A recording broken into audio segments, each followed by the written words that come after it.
The floor is good enough for strangers, isn't it? Of course. Oh, you can use this cardboard if you like. My mother-in-law and sister-in-law looked at me and smiled wickedly. Today is a housewarming party at my parents-in-law's house. What awaited my mother and me was their insidious harassment. My mother-in-law and sister-in-law have always hated me. They came to harass me alone, and eventually started harassing my mother as well. Just because they don't like me doesn't mean they can't harass my mother. This is unforgivable. Why do they do this? Just as I was about to get angry, one person's words changed the whole situation. My name is Kirsten. I am 30 years old. I live with my husband Stuart and our almost 3-year-old daughter Lisa. I have known Stuart since we were in college, and we got married in our second year of working together. After that, we had Lisa, and we are now living a happy life together. The apartment we are living in now is the same one we lived in before we got married. So now that our daughter has grown up, it feels a bit cramped. So recently, Stuart and I have been talking more about moving. Just the other day, we were talking about getting a new apartment nearby.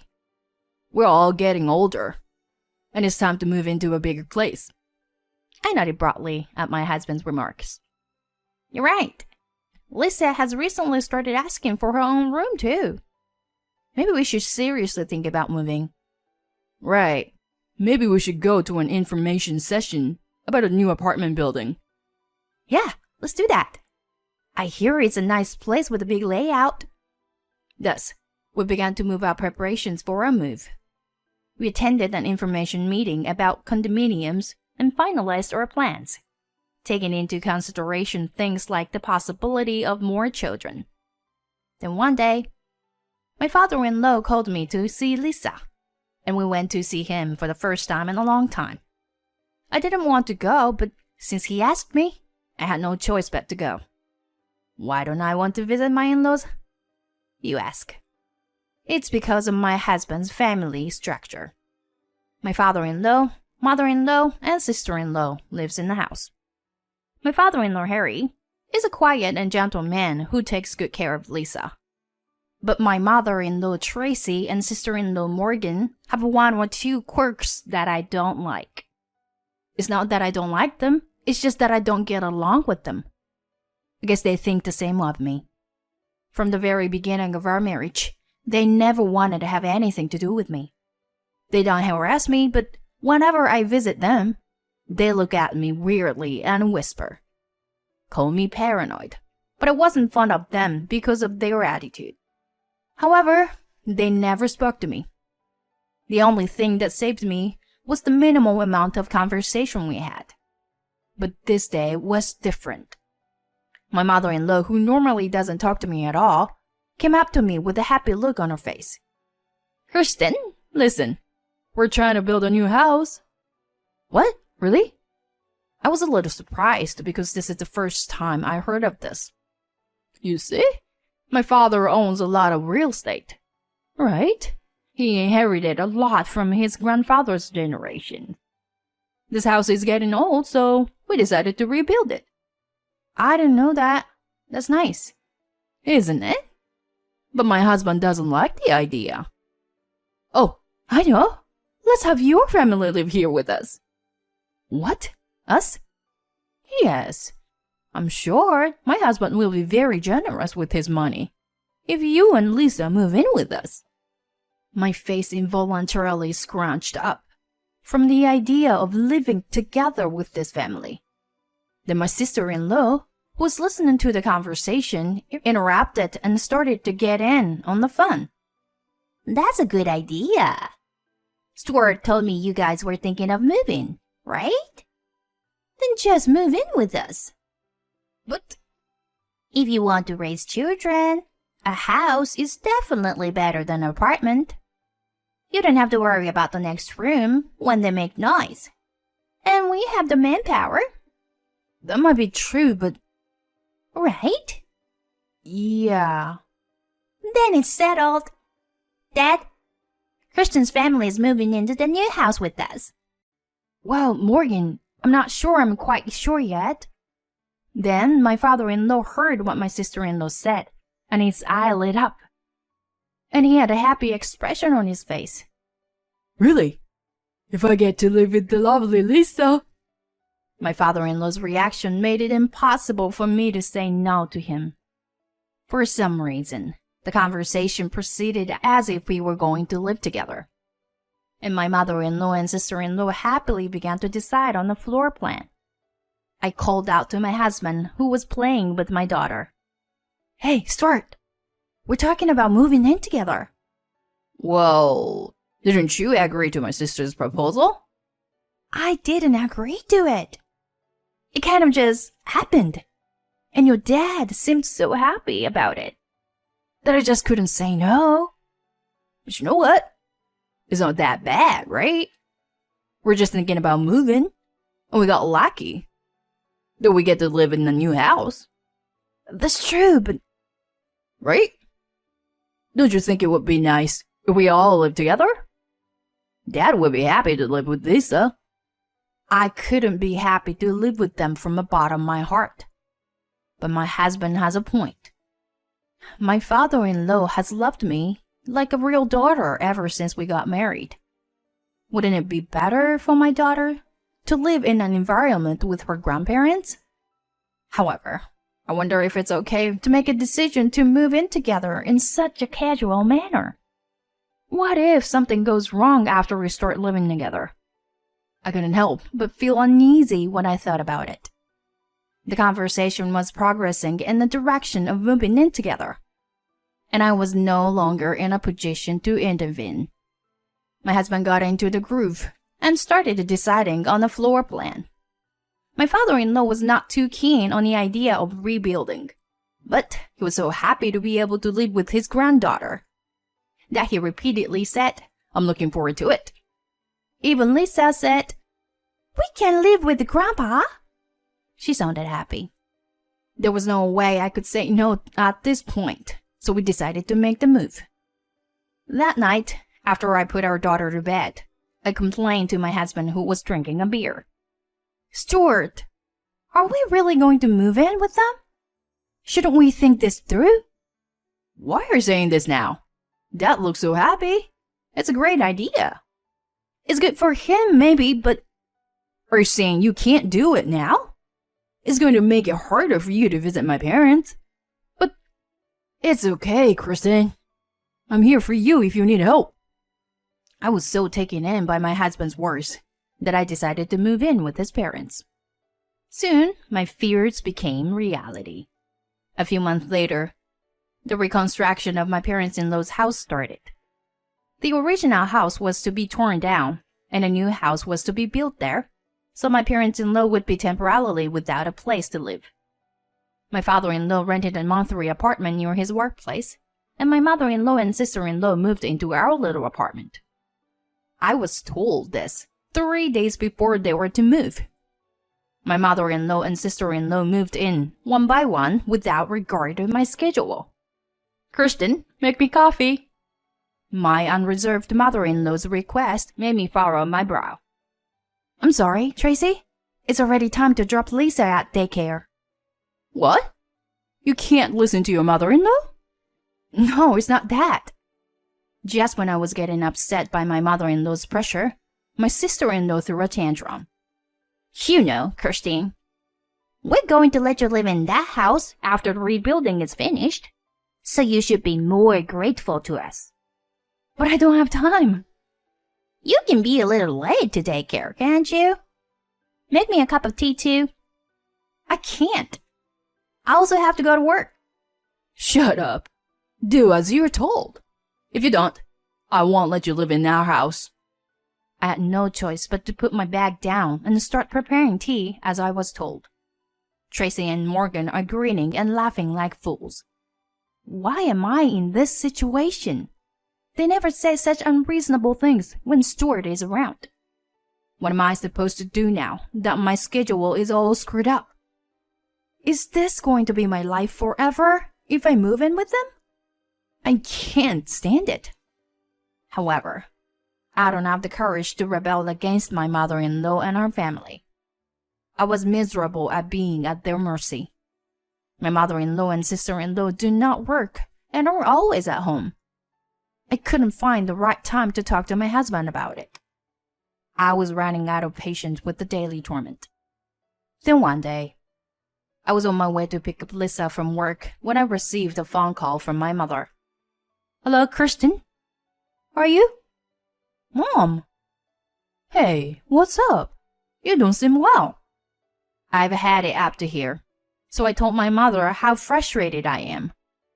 She heard me out, and then she said quietly, Kristen, you need to tell Stuart these kind of things. But the house will be built soon. You haven't started living together yet. Why don't you go show Lisa's face to her grandpa for once?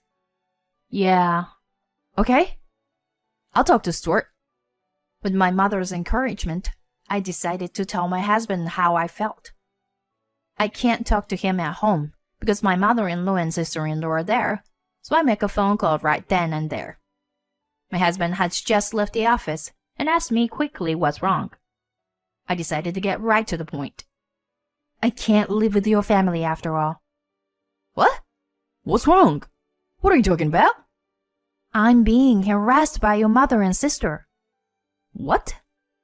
When you were not looking, they've been harassing me. They cause me so much stress. I can't live with them.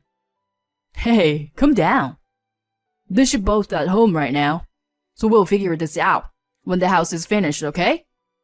Okay. My parents-in-law's house is almost finished. I had no choice but to be patient until then. A few months later, the house was handed over to my mother-in-law and sister-in-law, who returned to their new home at that time. Today, they've invited us to their house for a housewarming party. Unfortunately, my husband is at work. My daughter is at daycare, so I'm the only one who can go since I'm off work. I don't know what kind of repercussions I'll face if I refuse. I was worried about going there alone, so I called my mother and asked her to come with me. When I met up with my mother and headed for the party, I found that the exterior of the house had been changed from the old house to something more modern. When I pressed the intercom, my father-in-law greeted me with a big smile on his face. His kindness eased my anxiety a little. But my relief was short-lived. My mother-in-law and sister-in-law smiled wonderfully when they saw me. Oh, look, it's the no-good wife, Kristen. Oh, yeah. And today she brought her mom along.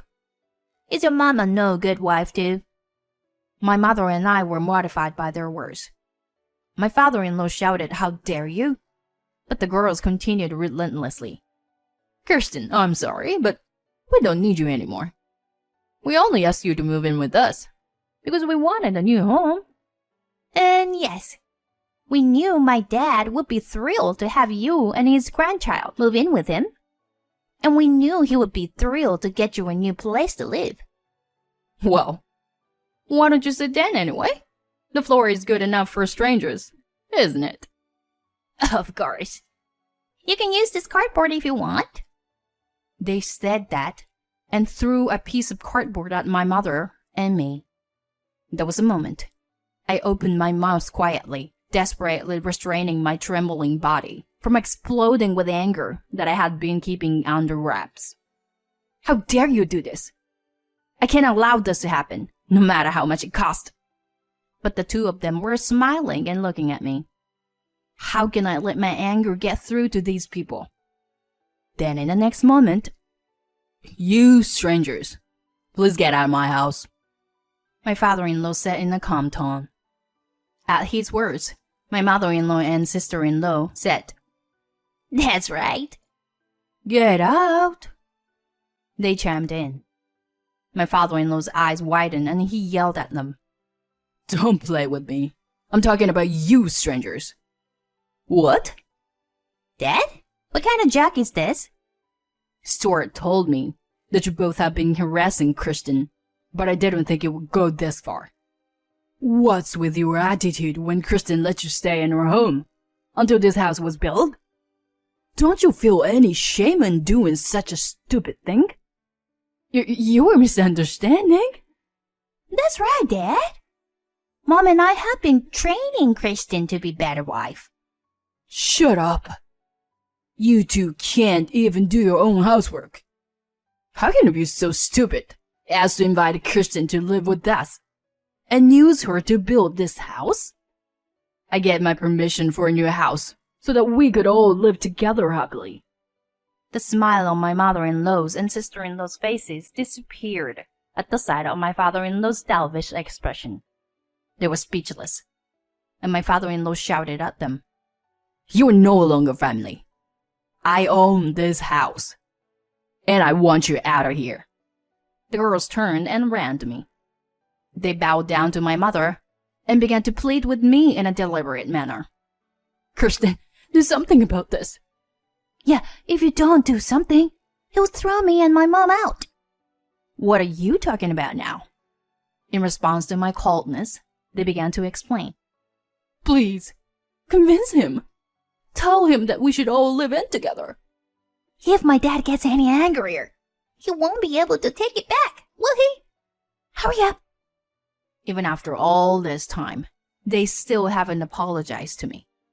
I looked at my mother and thought it was ridiculous that I had to put up with this for so long. Now I have my father-in-law on my side.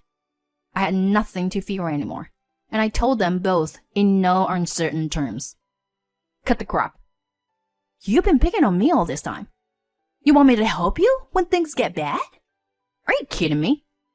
Why should I do anything you tell me to do? Kirsten, calm down. Shut up. Do you have any idea how much pain you people have caused me? How can I forgive you for taking advantage of me and treating my mother like this? I'm cutting all ties with you. I have no duty to help a stranger. I will not live with you, scum, and I will not have anything to do with you ever again. If you understand, get out of my sight right now. Overwhelmed by my words, my mother-in-law and sister-in-law slumped to the ground. They were kicked out of the house by my husband, who flew home after receiving a call from my father-in-law. Afterwards, my father-in-law and mother-in-law divorced. My mother-in-law refused to divorce, but it was discovered that my mother-in-law had been spending my father-in-law's savings without his permission. She was told by my father-in-law that if she didn't divorce him, he would sue her, so she reluctantly agreed to do so. My sister-in-law, who had never worked before, was forced to take this opportunity to work. After they were kicked out of the house, they had to live in a cheap apartment, but they had to work to make ends meet, so they were now desperately trying to get part-time jobs.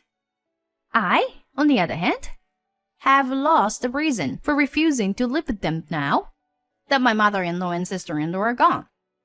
My father-in-law said that the house was too big for one person to live alone, so my family moved in with my father-in-law in the new house. I feel sorry for my mother-in-law and sister-in-law who were kicked out, but I guess they deserved it. I don't know how my father-in-law could have tolerated that kind of behavior in the first place. But thanks to that, we live happily now. I want to spend time with my father-in-law, who loves my daughter, in a big, beautiful house. And I want to spend time with everyone